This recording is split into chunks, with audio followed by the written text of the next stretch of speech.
Hey, sports fans, this is Robert with WTP Sports Dudes here live tonight with my man Mossberg of Level Up Sports 10. How you doing today, Mossberg?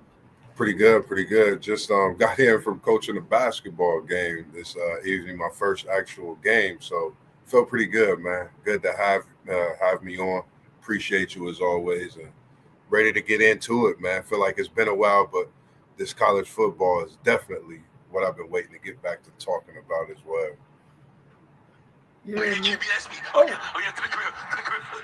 I feel like I ain't been on a, on a live stream in a minute, man. Yeah, yeah, yeah. At least I don't think I've been on all week. Oh no, it's good. You still been in here with the comments and everything, so you've been here for sure. Yeah, for sure. Let me ask you this. How did it feel to be out there coaching those young people, man, for your first time, actually being on the sideline, trying to give them instructions, trying to teach them, how to play the game? How did it feel to be out there with those young people? Man, I think first and foremost, I want to thank both of you guys in here, Mr. Brown and Zaya. We talked about it, and you guys welcomed me in with open arms, and it was actually fun. It Bro, was it was fun. fun to see the kids running around, discomplacent at times, but most of all, they was having fun, smiling, running around, doing something they love, and it took me back to when I was that same age, running around at the rec center. I didn't know what I was doing. I just knew I was out there trying to get a bucket. You know what I mean? So it took me back into that. And I mean, when you ask for something like that, man, it was great. And I seen you on the sideline, and I appreciate you being there and support as well. Appreciate it. Yeah, for sure, man. That's a center where we all balled at, and to Yeah, be able to see those young people out there running up and down the court, thinking they know how to play the game, but right. haven't quite had enough instruction yet to Yeah, really know how the game works, man. But it was exciting to see them, especially the ones who made buckets, man. They was yeah, really like they was man. Listen, they was cheesing from ear doing to it. ear, bro. Yeah, yeah, Facts. for So it, sure. it was good to see that. Appreciate it. Man, every kid ain't the same, bro. So it's like what made me like the happiest out of it, all that gave me the most enjoyment is like you got certain kids that's real emotional, they going through Yeah, highs and lows, and then you got some that's just cool and collected, just happy to be out there. yeah, Then you got other ones that was really hoopers out there too. right. Like, you know what I Yeah, mean? You just had a mix of everything. It was a mixed bag out there. So, but it's just fun being around all that, bro. Like, that stuff was mad fun, dog. man, It was have me mad ready to fun. I hoop ain't gonna lie. Yeah. for sure. Yeah, for sure. It was good to be able to see that kind of action, man. Because I really haven't seen little people ball in a while, and you Yes. can look at some of them and you like, listen, some of them, if they stick with it, they gonna be able to ball, bro. Yeah, Thanks. If they stick with it, they're gonna be able to play. Hey, the little dude 10 that yeah, was on 18. Oh man. Oh my Yeah, God. He yeah, had some moves. He was pulling some moves out there. I started having to look in the crowd. Like, what y'all's faces look like when he do that? yeah, for sure. yeah, for sure. We're trying to get Jam in here, man, but somehow his stuff isn't connecting yet. So once it connects, we'll bring him on in. But let's Oh, go ahead and get started. bring the encyclopedia, Oh, there you the go, there you human go. encyclopedia in here, man. I like Yeah, that. yeah, the sports almanac. What's going on with you, Jam? Not much, no, no. If you notice, no, no, I did something special in your honor. Throughout our childhood, your name, no, no, you used the words no. So I upgraded your acronym by using the word no, uh, KNOW. So that's the new no, no. Oh, I can roll with that all day. I like can it, roll with that like all it. day. I love jail, dog. Good to see you in here, Jam, man. Good to have you this evening, man. Thank you. Likewise, my brothers. Yeah, for sure. So let's go ahead and get started, man, with a few questions, and then we'll talk about some of the bowl games that are coming up this week that are participating in the college football playoffs. But let me get y'all's thoughts on this first one, man. Diego Pavia is granted another year of eligibility. That's the quarterback for Vanderbilt. Can Vanderbilt pull another upset next season with Pavia back at the helm? Man, no, man. They need to graduate to Nate Johnson. He more dangerous. He more dangerous, bro. Now he about to leave, man. Your program was in good hands. You had him for 2 years. I don't think that's a smart decision, bro. They should push him out the door for real if they know what's good for him. Yeah. I think they should push him out the door as well. With so many quarterback openings that's going to be up in the NFL next season, if you don't feel confident at this point, you're not going to ever feel confident. Just because you're a senior or you played 4 or 5 years of college football doesn't mean you're NFL ready. I agree. I like both of the comments on that. I think it sucks that they allowing this. So it seems like it's a normal thing now with the portal, as well as injuries in a sense. So I'm kind of used to it. I think he can pull an upset off, but like our sports almanac said, and James, I think it tarnishes moving forward when it comes to that quarterback and that next level for them as well. Man, it's really kind of weird because normally a university would go with the younger guy and go ahead and push that older guy out.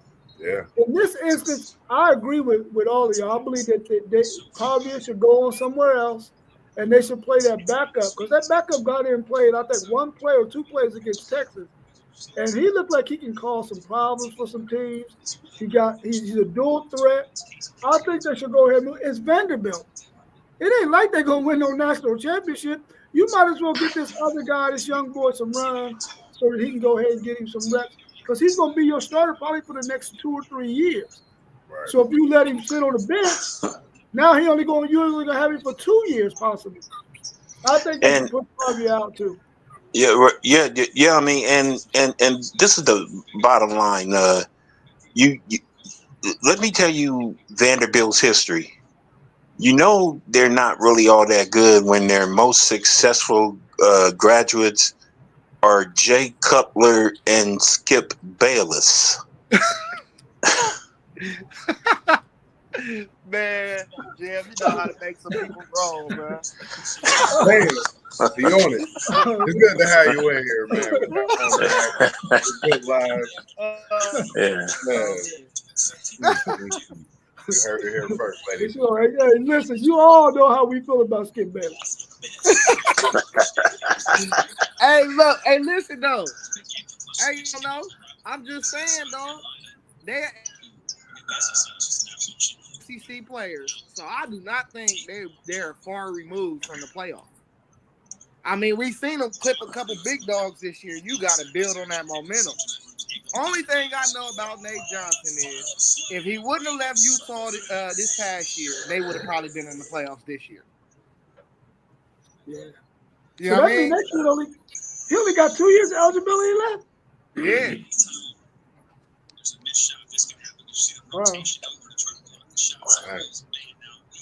Maybe he redshirted this year. He was behind Cam Rising for 2 years, so he probably redshirted one of them years, and then he had last year, and then this year. Wow. So he got 2 years remaining for sure. But we're talking about the almighty SEC, who I mean, other than Alabama, no one else seemed to be able to beat Georgia. Georgia also has a 4, Jim. You're getting 4 teams. You're getting 4 teams. Yeah, I mean, well, Vanderbilt still has to beat the teams that's on their schedule. I'm sure as hell ain't going to hop on their bandwagon just quite yet. But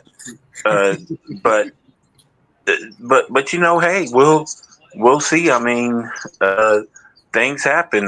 No one thought the Indiana football team could win 10 games this season. So, I mean, things can look up for Vandy. It could, but if they got to come to Austin next year. So that's an automatic loss. Yeah, I will agree with you on that. No, and that's either Quinn Ewers or Arch Manning. Now, Yeah, well, Quinn Ewers playing for the NFL I'm hoping draft. it's Arch. I'm hoping it's Arch Manning and not Quinn Ewers. He Yeah. ain't the player for the draft. Yeah, he What? definitely put No. Here's a strange but true historic fact about your Texas Longhorn. Arch Manning is the only backup quarterback that is making more money in the NIL than their starting quarterback. Yeah, I for just sure. want to keep that in mind. Yeah, for sure, for sure. Let's look at this next question because we talked a lot about this situation when the National Signing Day came up on December 4th. Let me get y'all's thoughts on this. What's your thoughts on Dallas Wilson leaving Oregon to go to Florida after signing with Oregon on December 4th?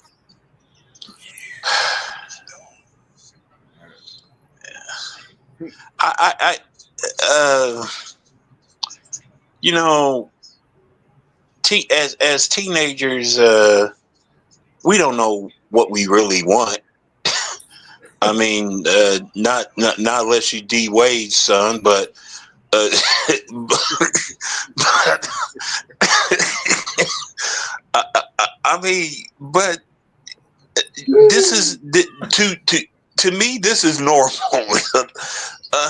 We they don't really know what they want, and they're just taking advantage of the opportunities that's given to him. Maybe he saw something at Oregon that he probably didn't like. Uh, uh, and then most of these young dudes don't even know their history. Uh, uh, you, you I'm surprised that he wants to transfer because uh, if it walks like a duck and quacks like a duck, it's a Oregon Duck. If you, but uh, you, and the serious answer to this, no, it's going to be more athletes like him that's going to come out and do what he just did. I think we speak on this a lot. We've talked and asked questions about different things with the portal transfers. And I think this just goes to show as well something that Florida's building. We talked about teams that could be doing things next year that's having a rough season this year. And Florida's a team we talked about.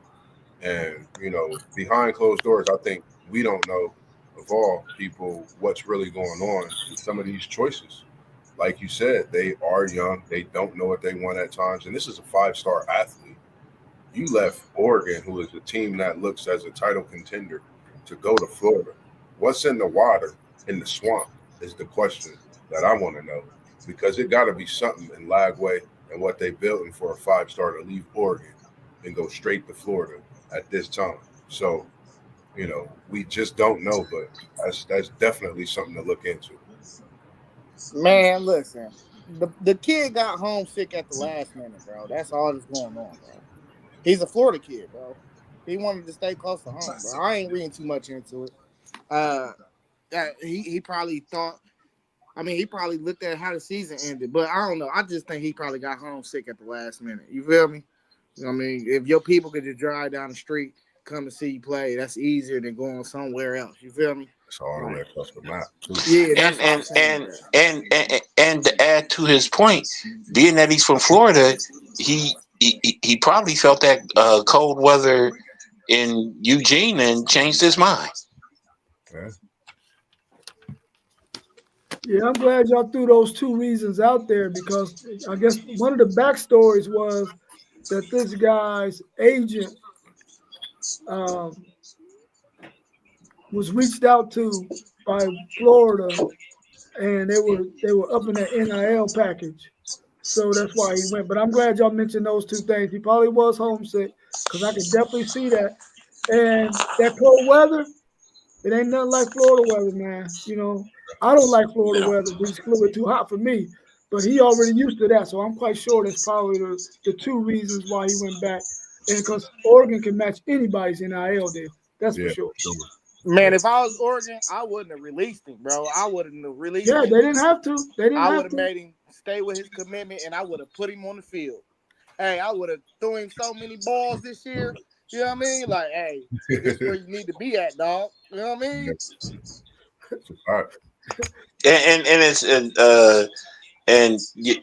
talking about throwing so many balls. I mean, keep in mind, Oh, Oregon's such a they are such a great school. Keep in mind of their most successful football stars and former San Diego Charger great Dan Fouts and of course the legendary Ahmad Rashad. Yeah. Back when he was using the name Bobby Moore. Hmm. Yeah, for sure, for sure. hey, Um, this Georgia Southern and South. I He said said, Georgia "My Southern and Sam God." Houston game. This Oh, war. that's on right now. Yeah. it's a banger. Yeah. I mean, it's 14-7. Jam, Sam Houston. you see Polar Bear in the chat. What's going Now on, go ahead. Parlay Pro? No. Oh, is he? Parlay Pope in the chat, Jam. You need to wrap it up. For some reason, you and Polar Bear always going at it. What's up with that? Well, Why y'all well, always going at it, Jam? because I'm an Ohio State guy and he's from that sorry ass team up north. Oh, Jam, I'm sorry. You took another loss. You ain't get them golden pans. I'm sorry, Oh. Jam. But I thought, Well, don't you like the Steelers, Hey though? man, chill But out, don't you boy. like the Steelers, Jam? Y'all ain't about to no, jump on this jam. I'm a Dallas Cowboy fan. Oh, that's why too, because he ain't Yeah, picked your Cowboys this I past week. knew that. I knew that. Oh, I was just picking. Man, listen. So your rivals all the way around the board. yeah, all the way. As the great DB say, it don't stop. All right, let's look at this first game, man. Tomorrow night, we got number 10 Indiana at number 7 Notre Dame. Notre Dame is favored by 7.5, and it's been fluctuating between 7 and 7.5, 8. The over and under is 51.5. Give me your thoughts on what you think might happen in this game and who you think's going to win it.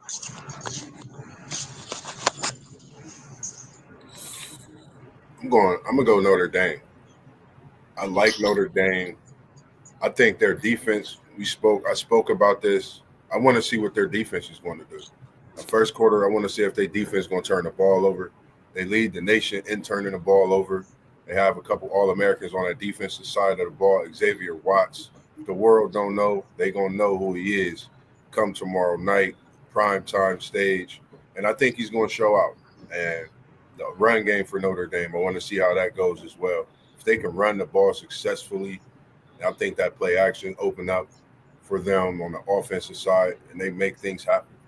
And I think if they can do that, Indiana's in trouble. And I'm gonna go with the over because Notre Dame get it going. We've seen them this year; they could score 40 in a heartbeat. And in a game like this, I think they want to put some points on the board in a different way. And I'm gonna take the over. Man, I'm rolling with Indiana, man. I think that they played that one big time game against Ohio State and they got a little taste of what that atmosphere is like. And I don't think the moment will be too big for them this time. I done seen this Notre Dame team. I know they've been dominant the last 6 or 7 weeks of the season, but I still do not respect that loss against Northern Illinois, bro. I don't. I think Kirsinetti got enough time to draw up some stuff, bro, for them. Yeah, this ain't like playing a week and then turning around and having a big game. Now you got 3 weeks. He had 3 weeks to prepare for this. And no, they didn't get their assignment until last week. But going leading up to that, like how Ryan Day said, you kind of have an idea of what teams you was gonna be matched up with. So you already studying for each and every opponent. It's only gonna be 3 or 4 teams. So you already should have had film done. You should have already knew every team's strengths and weaknesses. So once you got that assignment, you just can attack it fully now. So I think they're gonna be ready, bro. And I like them to cover that spread. Like I said, if they gonna win, they gonna cover the spread, of course. And I like the over because in big games we've been seeing big points. So I like to take the points too. Uh, I'm also picking Notre Dame to beat Indiana, and I think it's going to be a huge blowout. Uh, their coach Marcus Freeman just got a contract extension, so him and the players is going to be more comfortable. And then also a very historic moment's happening tomorrow at South Bend. This will be the first ever football game that Notre Dame will play at South Bend on a day other than a Saturday. And also Notre Dame ends a 34-year drought. For the first time since September 22nd, 1990, ABC will televise a Notre Dame game at South Bend.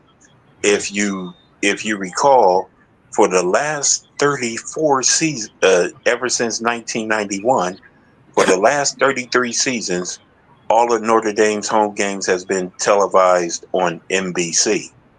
If I can, I don't want to interrupt you on that, Jam. If I'm not mistaken, I'm glad you mentioned that. Was the last one that they played Rocket Ishmael? Was that Rocket Ishmael? Yes. I think that was that Florida State game. I love it when you No, on. no, no, no, no, no. It wasn't Florida State. It was Okay. it was against the Michigan State Spartans. Yeah, I remember those seasons. That's crazy. Wow. Y'all old. We ain't old, man. That's just that knowledge coming in, man. Jam is spitting them facts. That was when football was so crazy. But we'll get back to what we doing, man. We just love That was that. Uh, I do know that was when Lou Holtz was the coach. Well, uh-huh. Y'all old. Oh, It ain't Lou. no way around it Yeah. now. Y'all done said, "Oh man, Luke." Yeah. Well, I'm gonna have to break the tie because Parlay Post said Indiana, Zen Master said Indiana, Mossberg said Notre Dame, and Jam said Notre Dame. Listen, Indiana's about to get their ass kicked. I mean, shit. Listen, man. They're gonna run the ball all day on Indiana. They gonna, man, listen, they just gonna beat them, beat them, beat them. And their defense is too stout for Indiana, man. I'm taking Notre Dame. I'm taking the over, and I'm taking them points. Because Notre Dame gonna slaughter them dudes, man. They shouldn't even be in it. The playoff. Man. Let's take a look at this next game. Let me know what y'all think it's gonna look like, and let me know who you think is gonna win it. We got number 11 SMU at number 6 Penn State. Penn State is favored by 8.5, and it's been fluctuating between 8, 8.5, 9. The over and under is 54.5. Can James Franklin win a big game? Hey, Uh, I done changed my pick for these first round games of the blowouts. This is gonna be the one blowout. I think Penn State is about to steamroll these boys. I feel like these last few weeks, they done built their confidence. Yeah, I know they lost to Oregon, but they played a hell of a game, bro. They played and everybody thought they was gonna get steamrolled out of that game, first of all. So I expect them to show up, bro, and do whatever that SMU defense can be had. So if you could just slow down Kevin Jennings and Brashard Smith a little bit and just get timely stops, you can win this game by 3 touchdowns easily. But that offense got to keep rolling. And I think that offensive coordinator, he got the scheme.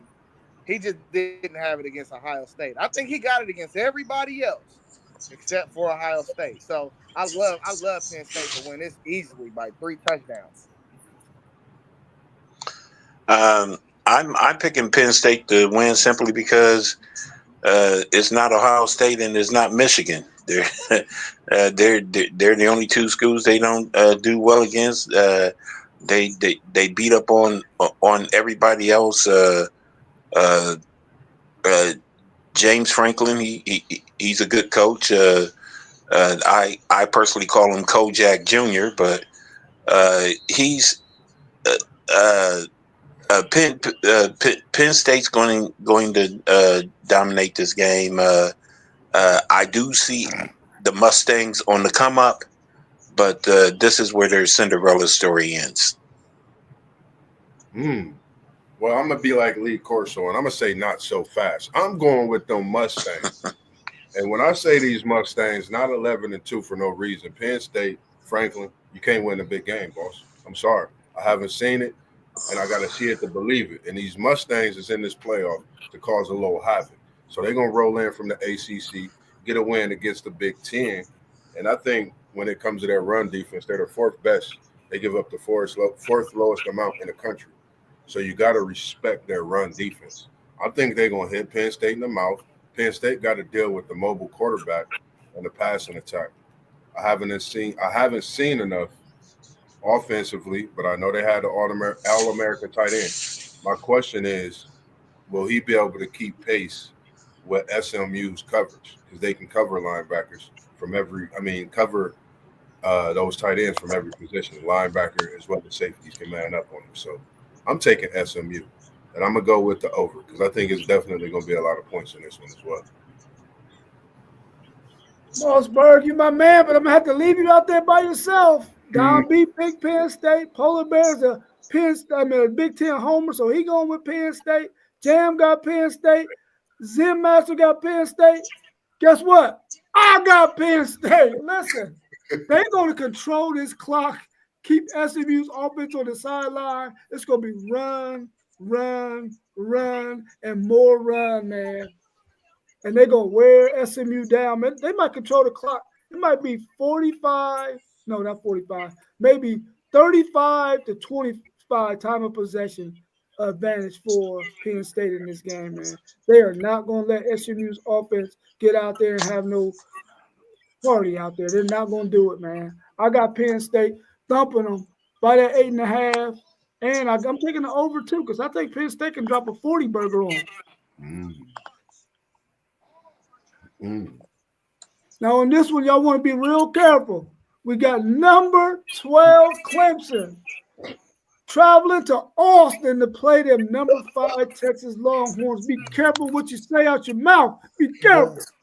Texas is favored by a whopping 12. It's been fluctuating between 11.5 and 12 since the inception. 51.5 is the over. Man, what's your thoughts? Can Texas pull out this victory? You rubbing your eyes like you want to go for Dabo down there, Zen Master. He do. He like your brother. He want to take Clemson. Yeah, you know I'm Texas, man. I go first, man. Listen, go ahead, Zach. Listen, no. You know I love you, my dog. For sure. I ain't got the upset, dog. I think Texas is gonna win. But I just think it's gonna be way closer than everybody think it is. Like, Texas left me with to be desired this year. Like, I feel like they should have blew some teams out, and they just certain teams kept it close. And it's just like, bro, come on, bro. Look at y'all. It's the same issue kind of I got with my team. Like, bro, what are we doing? Like, this should not be this close. It shouldn't even feel like this. It'd be like if a couple plays go a different way, it's like they should have had 2 more L's or something. You know what I mean? Right. And that's just too close for me. So I think Dabo gonna have them boys ready to play, bro. He gonna play that underdog card to the fullest. Like, bro, if y'all would have lost this game in the conference championship game, y'all wouldn't even be here. So they gonna come out playing free and loose. and we know pressure bust pipes. Texas, if they don't win, I mean, it's just a lot of pressure because if they don't win, they're gonna be like, oh, they got this team, they got this roster, can Sark get it done? They're gonna have the same narrative that is going on about my Buckeyes. So if they come out playing tight and Clemson can stay in this game, Clemson will have a chance to win it. I just don't think they'll pull it off because of the talent on that side. Like Texas got too much talent on both sides of the ball, but Dabo is still Dabo. You know what I mean? So I'm gonna say he gonna coach them into the game instead of out of the game. So I think Texas wins. I don't think they touch that spread though. I think they win by maybe 2 field goals, and I'm gonna take the under. I don't think they get close to the 51 and a half. I can see like a 20. I can see a 24 to 7, like 18 game or something like that around that lines. I don't think they get close to that 50 though. I think for me, I'm in Texas for a while. I'm staying Texas. Amarillo is where my granny was raised and born at, and I'm going Texas. It's big down there, and I think they're gonna have a big game. We've been watching Texas, like you said, you've been feeling like they've left points on the board. I think this is where they make the connections. I'm always wanting that Arch in there. I think if he put Arch in the game, shake the room, I think that's where Texas hits that next gear. Every time he does that, Texas offense hits the next gear. Quinn does what he do. Running game gets the rolling. So I just like Texas, and it's going to teach Dabo. Go ahead and dip in that portal a couple times because Texas is going to give him a reason to after this college. I'm picking Texas as well, but I don't see a blowout. I see a very close game. And all due respect, no, as great of a team Texas is, there have been plenty of. I've watched a lot of Texas games this year. There have been plenty of times where Quinn Ewers, you can tell that when he's on the field, he is looking over his shoulder. If Quinn Ewers believes that he's the starting quarterback and not looking over his shoulder and worrying about what Arch Manning is doing, they will blow out Clemson. But if he's playing like he's going to lose his starting job to Arch Manning, there could be a surprise coming from Dabo Swinney. But other than that, I see Texas winning. Man, you've given Steve Sarkisian 2 weeks to look at film, see what you do defensively. Man, listen, he gonna carve Georgia, now not Georgia, but Clemson up. Clemson's linebackers are really good. But listen, check out this stat, man. They played Pitt. They barely had 200 yards total offense against Pitt. 300 yards. They barely had 300 yards against SMU. Now you're about to face a Texas defense that hasn't given up 300 yards all year. All year. And guess what? Clemson don't have no running backs. Their starting running back has one shoulder. He has shoulder surgery. He's playing with one shoulder. One shoulder. Their backup is out for the season with an ACL. Oh. Who's going to run the ball? Kay Klubnik? He's a running quarterback, but he will get smashed out there by Anthony Hill. Yeah. I'm telling you right now, Texas, 31-17. Horns. They cover, but I'm taking the under. Okay.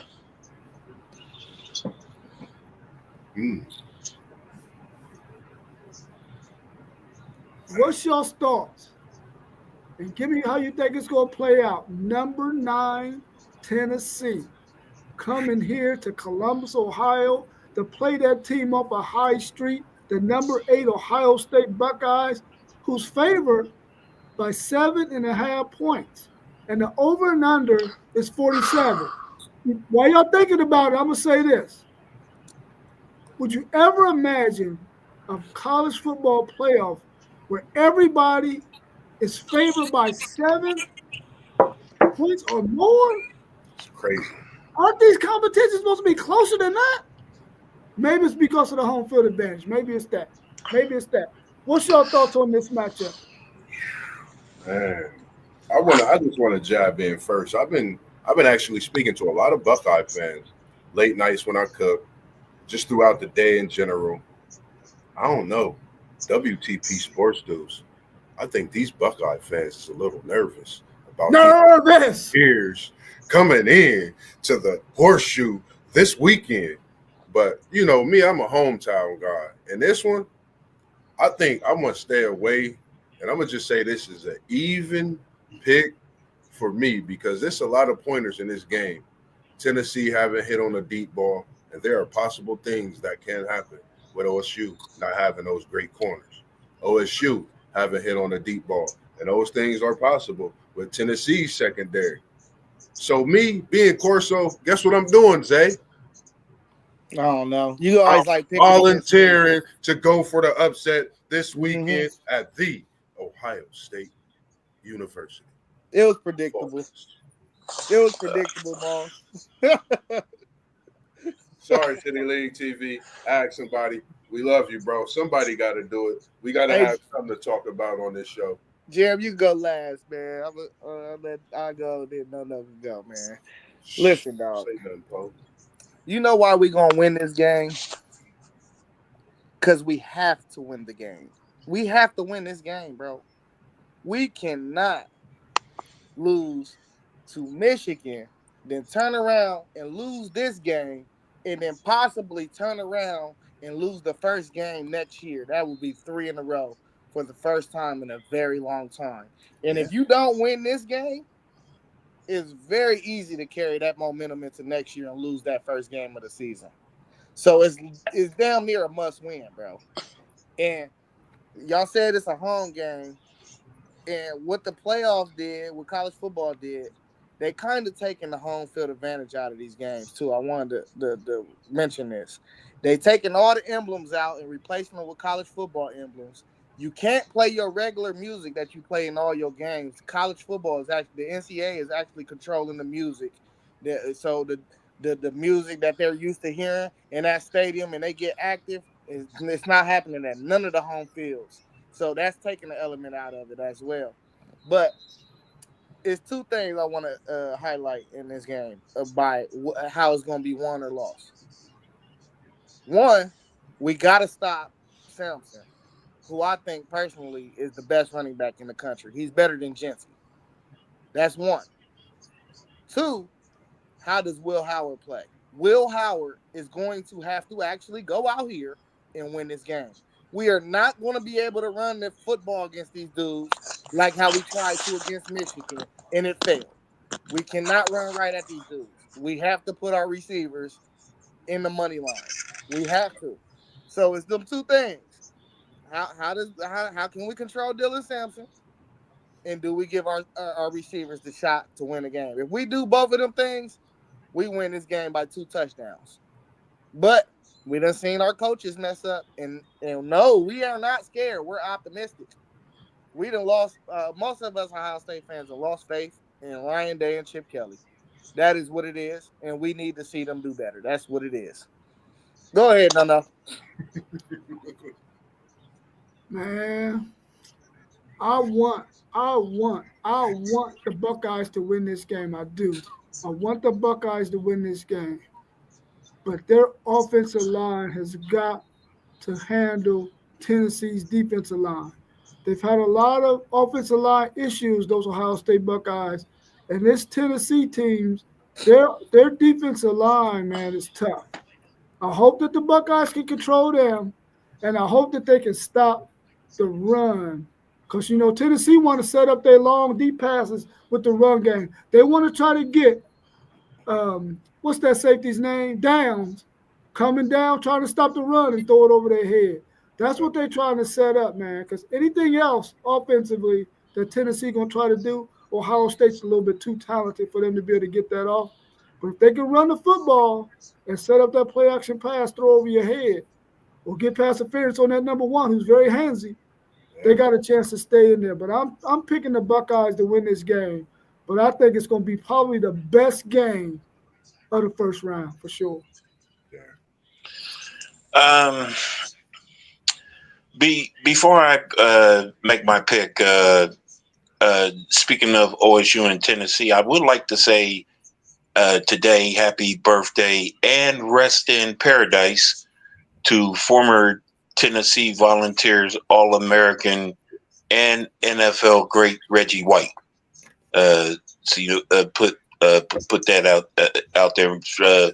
To most people who remembers Reggie White, the great for the Philadelphia Eagles and the Green Bay Packers, he did play college football at Tennessee. So I want to throw that out there. With that said, I am picking Ohio State to win. Now, no, you do make great points. I am concerned about their offensive line. I've been questioning Will Howard's arm strength all year. I think there have been plenty of times Jeremiah Smith was wide open and he didn't see him. He needs to feed Jeremiah Smith the ball. In fact, Jeremiah Smith is just 65 yards away from making history, from becoming the first freshman wide receiver in Ohio State history to have 1,000 yards receiving. Now, you want to talk about Ryan Day.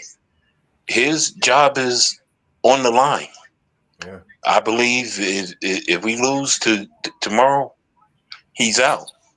Not so much that he can that he hasn't defeated Michigan, but you want to talk about I can make it up to you.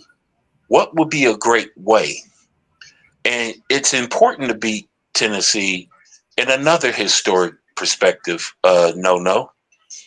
If Ohio State defeats Tennessee tomorrow night, Ryan Day will personally end a 40-year drought. Yes, a 40-year drought. Now, the winner goes to the Rose Bowl and face Oregon.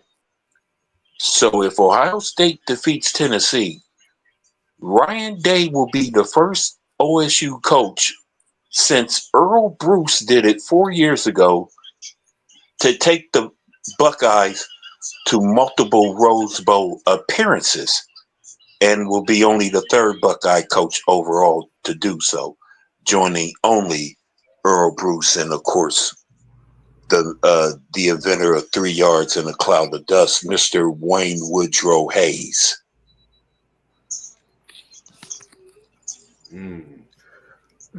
It's interesting that you mention those things just real quick, because we talking about Ryan Day. He's kind of like Franklin. He struggled with these big games. Interesting. Yes, he has struggled. And here's what's interesting, and this is where Will Howard really has to step his game up. Ryan Day has only won 2 bowl games in his career at Ohio State. Did you know that in both of Ryan Day's bowl victories, his quarterbacks, Justin Fields and C.J. Stroud, both had to throw 6 touchdown passes to win those bowl games? Yep. Think Will Howard may have to do that. That's going to be tough to do. Because I have no faith in Travion Henderson, none whatsoever. Me personally, I can't stand him. He's the worst running back in Ohio State history.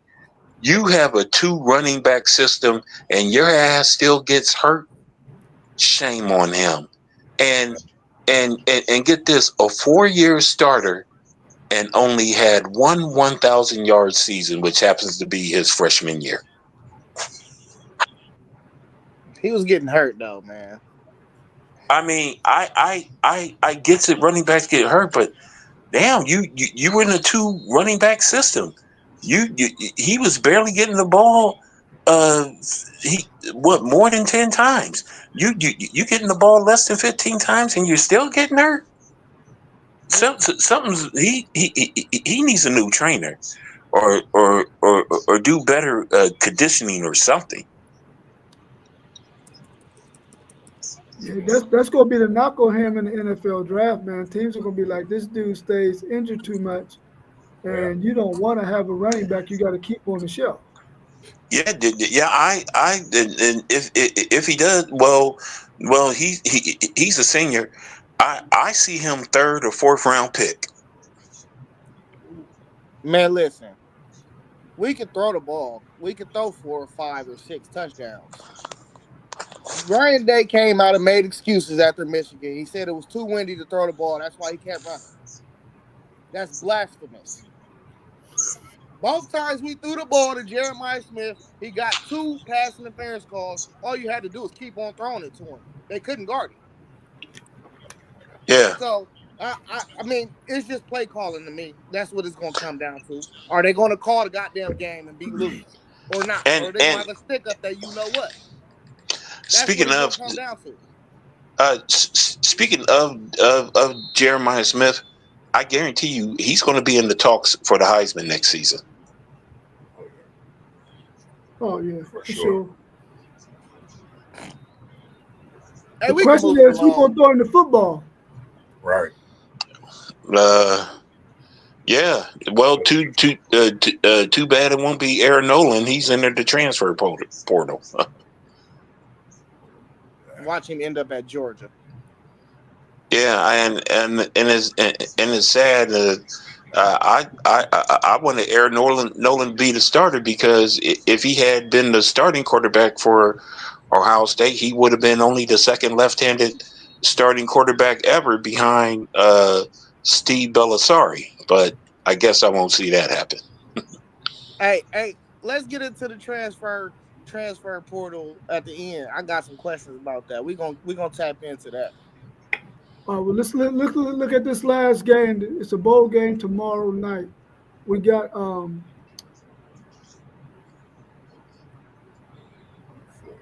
Tulane versus Florida. Florida's favored by 11.5 in this game, and the over and under is 49.5. Does Tulane even have a chance against a powerful Florida? Man, a couple people actually got Tulane winning this game, which is, it wasn't crazy to me, but I like Florida. I'm gonna take Tulane in the points, but the thing about this is Florida, man, they can rip some points off in a heartbeat. It could get ugly, but I'm gonna take Tulane with the 11.5. But I got Florida winning, and I think with me giving Tulane at 11.5, I'm gonna go over, because I think it'll be the possibility of a high scoring game, because Tulane can score some points, and they playing against a SEC team, so I think they're gonna want to make some kind of statement as well. Man, Tulane is streaking in the worst way. They got 2 L's in a row. Florida got momentum. They've been having momentum for weeks and weeks, and it ain't doing nothing but leading into next year. Florida is about to steamroll them. They are about to get on that field and show everybody what's coming next year. It's coming, and I don't think it's gonna stop. They in that portal right now. Florida. They covering that spread, and it's gonna be an over type of game too. I'm picking the Gators as well. To Tulane, I've seen them this year. They've been inconsistent all year. And Florida, they'll be ready, and keep in mind the SEC's on notice.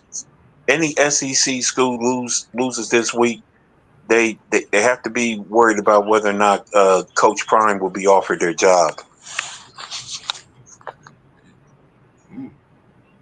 Interesting. Man, Florida gonna stop a mud hole in there, man. Yeah. They're gonna run the ball. That ball kid, that freshman, true freshman at that, he gonna probably hit them for 200 yards rushing, bro. Tulane, you're gonna have to put 11 in the box. 11. And you think you're gonna win this game and stop Florida from running, which we know you ain't gonna put 11 in the box, because then you ain't got nobody guarding them wide receivers, which they ain't worried about that no way. because they're gonna run the ball like crazy on Tulane. Ain't no way that power. That group of five team gonna be able to do nothing with Florida. They shouldn't even have matched them up. There's no Yeah. way. Well, what they doing is this is what they doing. They taking the better non-power five schools versus what they call 500, close to 500 power schools, and they trying to see how big the gap is. They trying to see. And I ain't mad at that. I ain't mad at it. I ain't mad at it for real. I can't act like I'm mad at it. We seen the game the other night, Memphis and West V. So I mean, I don't know. I mean, that was a good game. You know, West V, Memphis stayed in that game. It was 42-37. So I mean, they just trying to see how big the gap is. I'm really not mad at it at all. Man, West V might as well be a group of five team themselves. They some bums. Uh, Let's talk about that portal, man. What y'all think about what's going on in this portal? Now that kid that's coming from Washington State, they got this dude like he all that good. His stats was horrible, man. He ain't got no good stats. Why they who the think this quarterback? guy that good? Who the quarterback? Quarterback that What's you his talking name? about Minty? Mateer. Mateer, or however you say it. They You don't, the, you the don't way they like Yeah, him? Mateer. speaking Yeah, on he's not that good. he's not that good because the way they were Look at speaking look on at it, look at his stats. His I stats is ain't not even. that He was good. 20. He was 29-7 over 3,000. That don't mean his stats is good. What was his completion percentage? It was like 69, I think. His completion percentage was less than 70 for sure. Yeah, it was like 69, 70. It was somewhere around there. Only But reason I listen, looked at it was because of the fact of it being Oklahoma better than what they I guess had already. That was it. Man, So listen. Hey, go check out my channel, Zen Master Zay. I spoke about this. Uh, the dude can sling the rock, bro. He can sling the rock. Now, this is my thing. He's going to be playing with way better talent. You got to take that into effect. He can no, sling he's that not. rock. No, he's not, bro. I'm telling you, dudes are listen. It ain't that OU is in the SEC with the SEC. No, OU is a powerhouse too. It ain't just like they're in the SEC. No, them teams got to see OU. They just got to figure out their offense. Notoriously, they never had defenses. So now that they figured out the defensive side, I have full faith that they done got their quarterback, their guy, and they can figure out how to construct that offense to get back to a level to where they can win 10 games next year. And that's going to be good enough for a playoff berth. Only thing they needed was a quarterback. And he 7 turnovers, that means you take care of the football. I will take my quarterback turning the ball over only 7 times for a year for the whole year. I will take that every time. He's taking care of the football.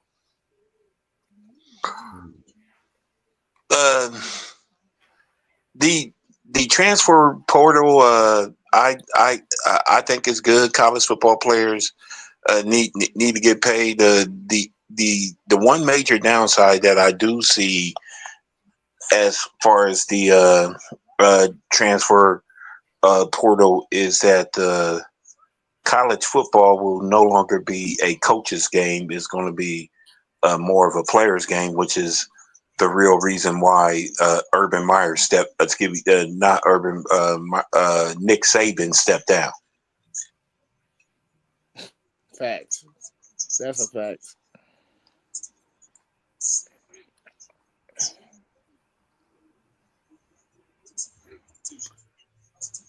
Oklahoma ain't got no receivers, bro. They ain't got no receivers, man. They got time for the portal, though. It's still time. I mean, listen, I put a halt to my portal analyzation because after Zachariah Branch hopped in there, I'm like, maybe I need to slow down and give it time to process. It's so many dudes that been hopping in the portal the last few days. I can't even sit here and give the community a good read on what's going on in the portal because once I make a video, they done changed everything. Caden Salter then jumped in and committed to Colorado because I already did my quarterback thing. Like I'm gonna have to slow down and just do a recap at this point. Because dudes are hopping in there, bro, and you never know what the bag is like. All you got to do is go offer some money. That's the only thing you got to do. And you telling me oh, you ain't got $4 million to go offer Zachariah Branch. I mean, Deuce Robinson just committed. He going to the Florida State boys. I love Deuce. Hey, you hear me, boss? Hold on, boss. You hear me? They done got that big wide receiver that they need. That's one. That's one stone that done overturned. You know what I mean? So man, it's so much that can happen. And we got 12 teams in the college football playoff. A lot of dudes still want to rock out with their squad, but it's still gonna be a lot of dudes that hit the portal even after this playoff. Watch. After the first round, them 4 teams drop, it's dudes hopping in. You know what I mean? Some dudes just don't want to do it right now because they playing. But it's a lot of dudes that still gonna hop in that portal. We still got springtime next year. Yeah.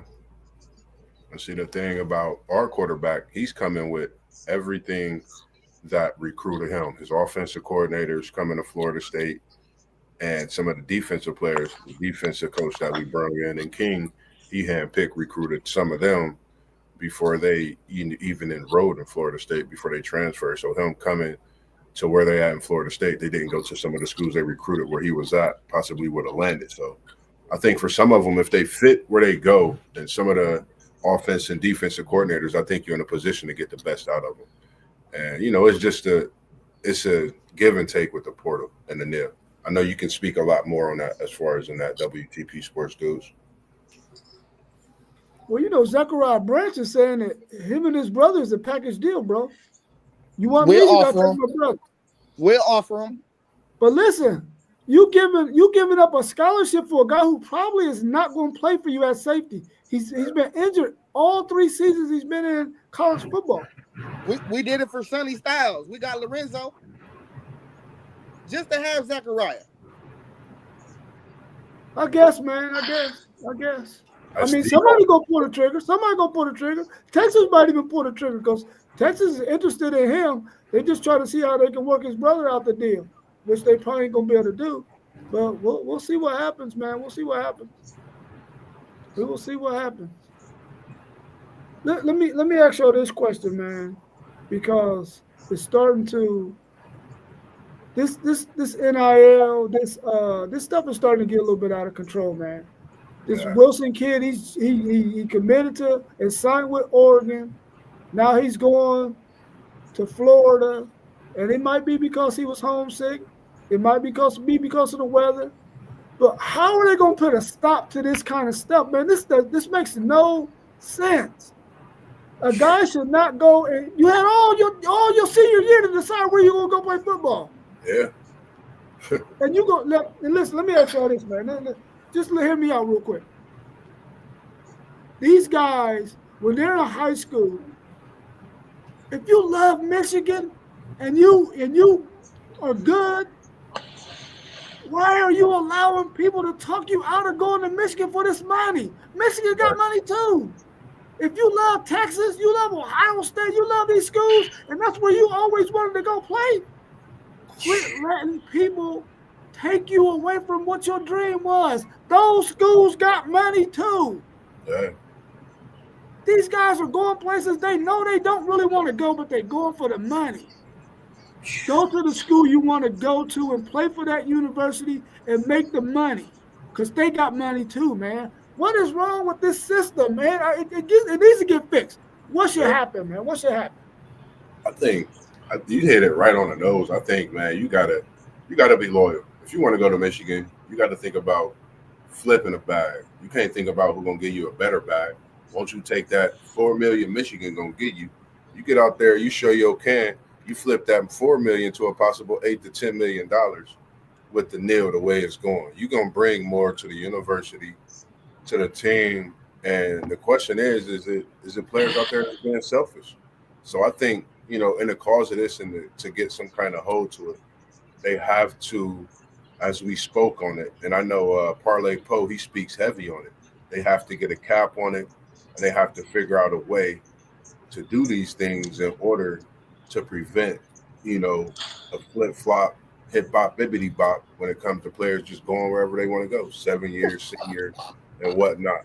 I just think they have to have some kind of hold to it. Yeah, you gonna have to force these kids' hands, man. They ain't got no type of character out here, dog. You gotta force their hand. I mean, this generation, bro, it's jacked. So I mean, yeah, unless you force their hand, you be like, you sign that letter, that package. You just know you gonna be there for 2 years. You know, I mean, you gotta imply laws that everybody gotta live by. I mean, that's just how I feel. Or you gonna continue to get the same results. Um, I think there should be some restrictions because I have said this numerous times on Facebook, my former podcast, and even as a contributing writer for Buster's Journal magazine. Log on to bustersjournal.com for free subscription. Uh, the younger generation, as you know, and you know this as a teacher, they want the money but don't want to put in the work. And and unfortunately, the names, image, and a likeness, you're giving them the dessert before you giving them the home cooked meal, and that's the real problem. So when you flip that member, you can't get the dessert until you eat that meal. Yeah, Hey, for hey, sure. hey, Poe. So what makes the commitment nullified? Like what are have you heard any of the letter of the law in the commitment or the paperwork? What like I don't what you mean by it being nullified? What makes it non-binding? If you could comment that, please. While Paul's answering that, man, I just a show that I live to, pretty reliable source. They're saying that these agents are the ones who's doing it, man. The agents are the ones who's going to this school saying, "How much would you give this guy?" And then he'll go to another school, and then if whoever the highest bidder is, then he tells his dude, "Hey, listen, they paying the most money. Let's go there." And then guess what else? Uh, These agents are getting 20 to 30%. Oh my God. They're killing these young folks, man.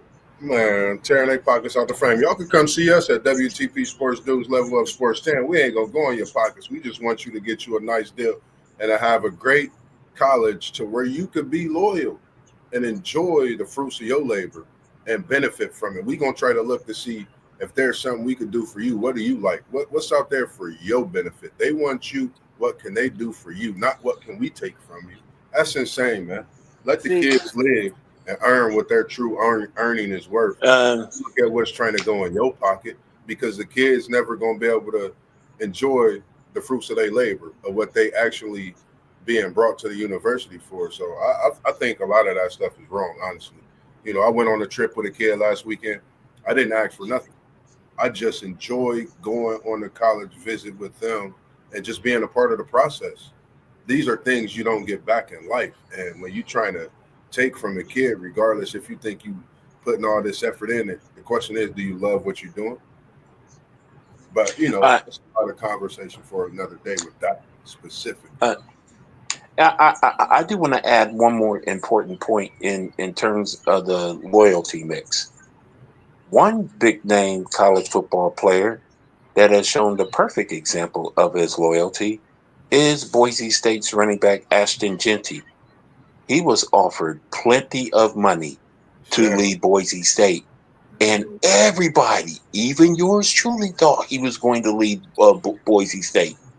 But he left the money behind and stayed with his school.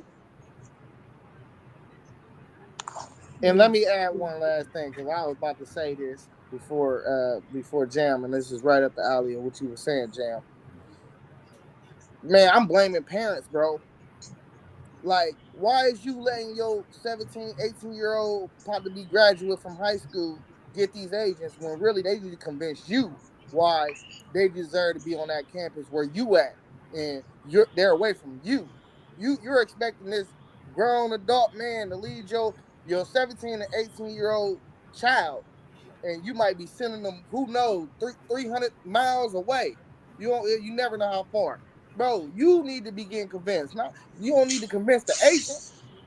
So I blame the parents, bro. That's a parent thing, bro. Because at the end of the day, bro, you could make the same offer to the parent, like, "Hey, we gonna give him this, and he gonna pocket that 20 and 30% without the agent."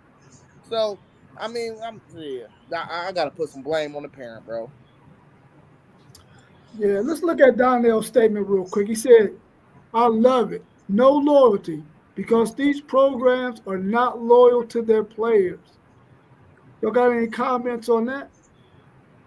Man, I I definitely I mean I agree in the sense that I understand what he's saying when he says that because you got to think there's coaches that's leaving at the end of the season where some of these players have committed to the university not knowing that these things are going to happen. Ooh.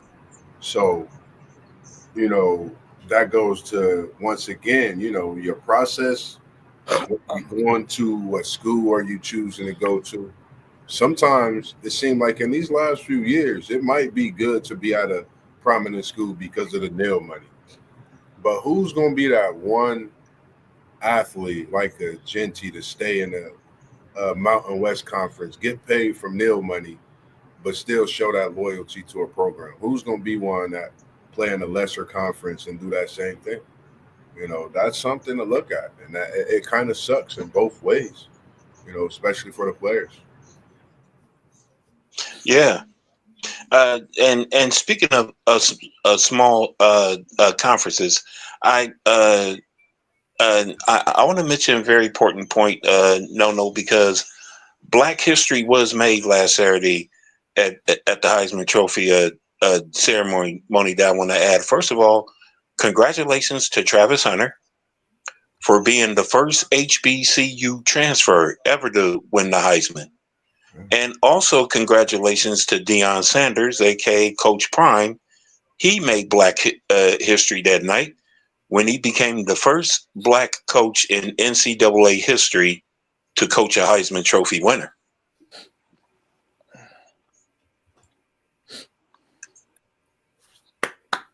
Good news for sure. Good news for sure.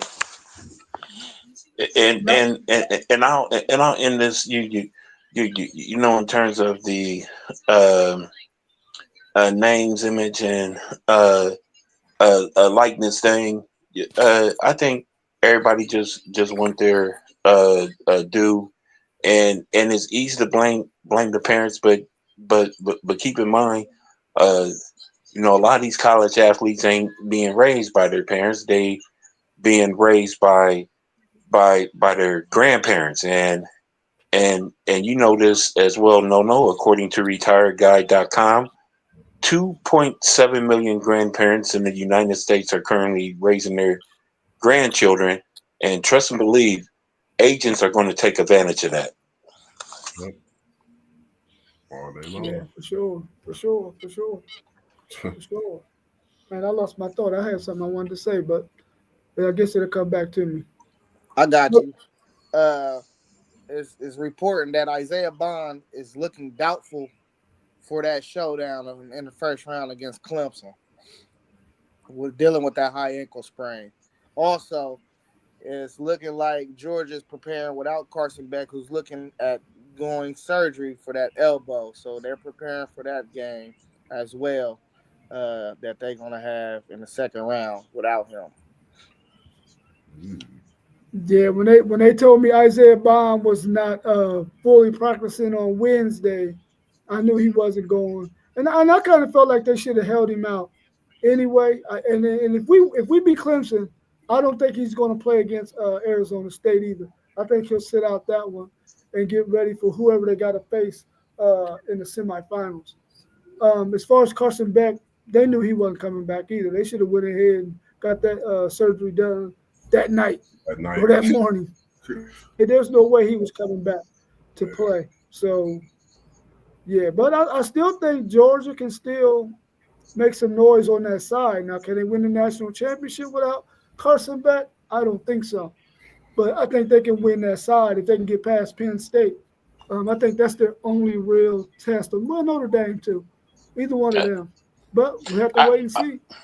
I kind of was and hoping we could meet Georgia for the champion for the national, but we'll have to see. I'm going to have to disagree with you a little bit. No, on the Georgia thing. I think Georgia has the best shot of winning it all because you have to look at Georgia's mindset. They're thinking right now, we ain't got to face Alabama. We got this in the bag. That's what their mindset's going to be. I'm just adding that. They Yeah, better it get out could that be. mindset. They get smacked in the mouth by a team like Notre Dame, thinking that. We got to remember Georgia been playing subpar all season. Notre Dame get Yeah. in. Notre Dame, the team that had come after a quarterback like Georgia have, especially with him just starting. Freeman got nothing to lose, and that's why I think Notre Dame is even scarier because now that he didn't got that contract, I think they play tougher, but with that high energy as well. So that's Yeah. just football. Do you think Notre Dame had to give him that contract thinking that the Buckeyes are probably going to get rid of Ryan Day, and he was going to be their top candidate, one of their top candidates anyway? You think that's why Notre Dame went ahead and signed him to an extension, or did he get it before Ohio State lost to Michigan? That's a good question. He just got this recently, didn't he, Jim? Yeah. Yeah. He got it after the victory against USC. So yeah, that was after the OSU losing the Michigan. I think you have a very excellent point. Not only is Ryan Day 1-4 against Michigan, he's 2-6 in bowl games, Yeah. and and again, I must remind you, in both of Ryan Day's bowl victories, the quarterback had to throw 6 touchdown passes in order to win. And if you're thinking that this guy Howard can throw 6 touchdown passes, we gotta just this the things we gotta think of when it comes to Ohio State. They went to Oregon, they lost by 1. They played Penn State, they played Indiana. Could have lost both of those games. And then you think of this team that they gotta play Tennessee, who haven't hit on all cylinders. Michigan just came into the shoot and put work in. That's Ohio State's struggle is the run game, along with a passing game. It's just scary. So that's just my thoughts, and that's why I take the volunteer. And I don't know. I just got a feeling. I think it's like Oh, and also on that note, Ohio State hasn't done well against the SEC either. The only 2 coaches ever to defeat a SEC school was Jim Tressel in his final ever game as a Buckeyes coach against South Carolina, and of course Urban Meyer on that run against Alabama with Cardell Jones and Zeke Elliott being the last college player to rush for more than 200 yards against the Crimson Tide. yeah, definitely.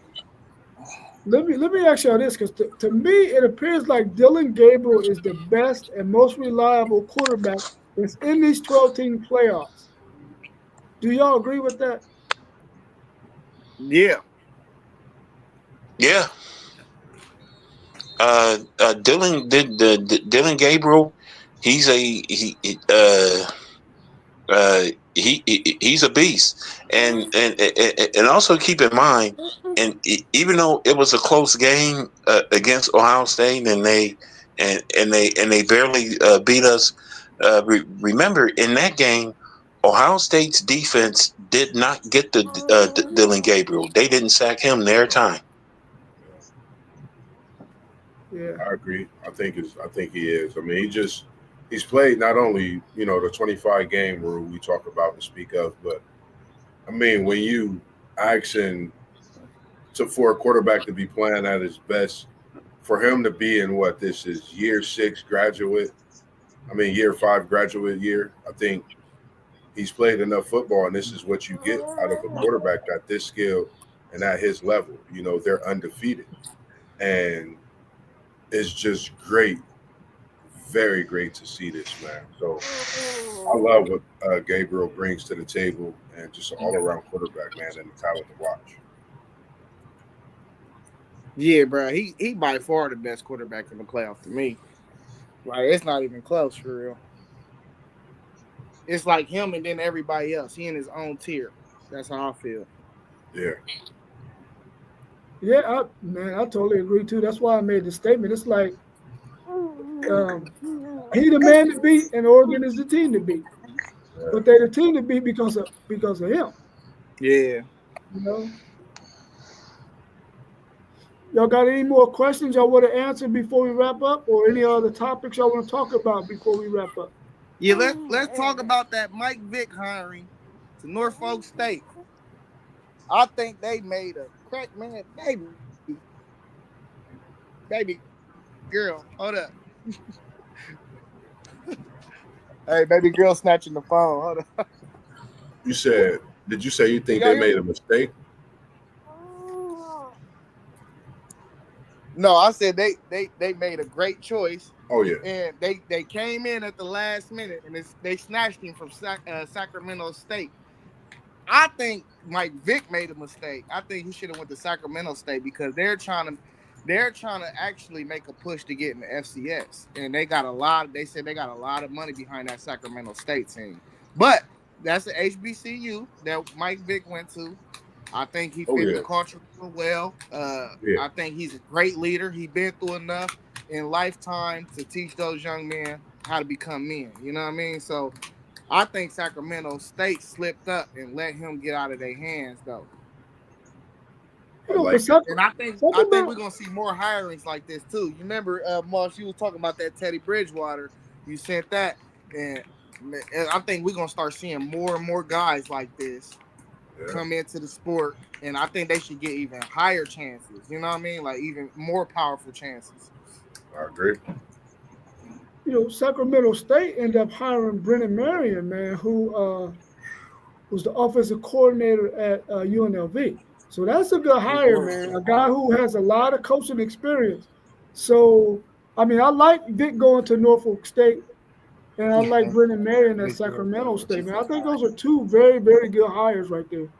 That's what I was about to say. I think that's Uh, great for football too. I think Vic going to a HBCU, a lot that he's been through, just watching him come out of it and grow to a different man in general. Levels to life, and I think just where he come from, what he knows when it comes to football, what he could bring to the university. And like Zen Master said, I spoke on this, seeing Teddy Bridgewater come in 10 months later, state championship. I think the possibilities of Michael Vick getting a conference championship in his first year. Who don't want to go play with Michael Vick? You have Prime Man and people go play with him. So I think you see the same type of thing happening with Mike Vick at Norfolk State.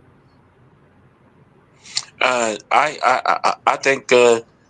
think Norfolk State is a good fit for Michael Vick.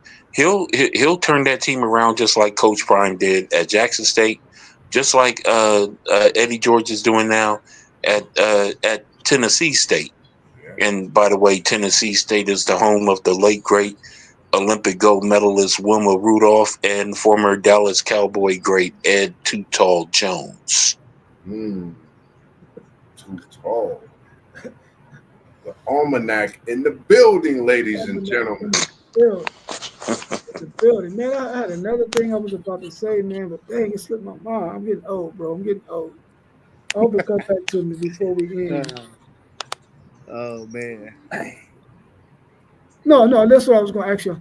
Have you ever watched that Netflix special, Last Chance You? Oh Yeah, man, I used to love it, dog. I used to love it. yeah, Yeah, yeah, yeah. So Brendan Marion played for a team out there in California, right? And listen, this guy was homeless. The team didn't have no money, no nothing. Before he got to Tulsa, that's where he started his career at. He was homeless. And they, on Last Chance You, when they had that team in California, guys were like living in a one bedroom apartment, like five dudes, Yeah. and that's how he was. And then I think one of the coaches there ended up getting a job at Tulsa, and he ended up going to Tulsa, breaking all the Tulsa wide receiver records. blew his ACL out twice, you know, and really didn't make the NFL team, but then ended up going into coaching, man. And he's a real serious success story, man. Looking at where he came from, I think he might have even lost one of his parents or something. It's a good story though, man. So Oh, that's why I'm definitely. rooting for Brennan Marion all day. I wish he would have stayed at Texas, but I mean that's neither here nor there. Oh yeah, good story. Yeah, that's dope. I used to love that show, man. Oh yeah, it's a new Yeah, one you out. watched So you watched the basketball too. I watched the football and basketball. It's like two or basketball, three that football basketball, ones, tough man. and then the basketball was good too. Yeah, it was Yeah, I'm good. gonna have to tap into that basketball one. I Yeah, just watched you'll the like it. football one. Yeah, it's pretty good. Yeah, yeah, you'll like it. So if anybody out there watching on Netflix, Last Chance You, those things was really good, really good. All right, well, if we ain't got nothing else, man, we can go ahead and wrap it up. We'll be back on again Saturday morning at 8 and again Sunday morning at 9. I might be tuning in, but I won't, I probably won't be on the set unless I get a little break in the action. I got to work Saturday and Sunday at St. Stephen's at Christmas Cares. They're going to be giving out over 3,000 food baskets to the residents here in the Man, Linden area and all over Columbus, Ohio. That's man, dope. thanks, man. Big stuff, man. Okay. Appreciate you helping that too. I know you've been doing that for some years, man. So man, just everything you do, whether you know it or not, man, we look up to it. We appreciate you. There's so many people that I've been talking to, over the past few weeks, man. They love what we doing. And we just gonna keep trying to bring the flavor to y'all, man. We see we got a lot of people chiming in to us this evening. Miss Vibes is in here, Parlay Poe, Mr. Irvin, and all the other viewers out there, man. We definitely appreciate y'all. And the Sports Almanac, we appreciate you for in here with us today. Jay, we appreciate you, boss. And Thank you. I really appreciate that, and once again, shout out to you, No, for all the work that you've done.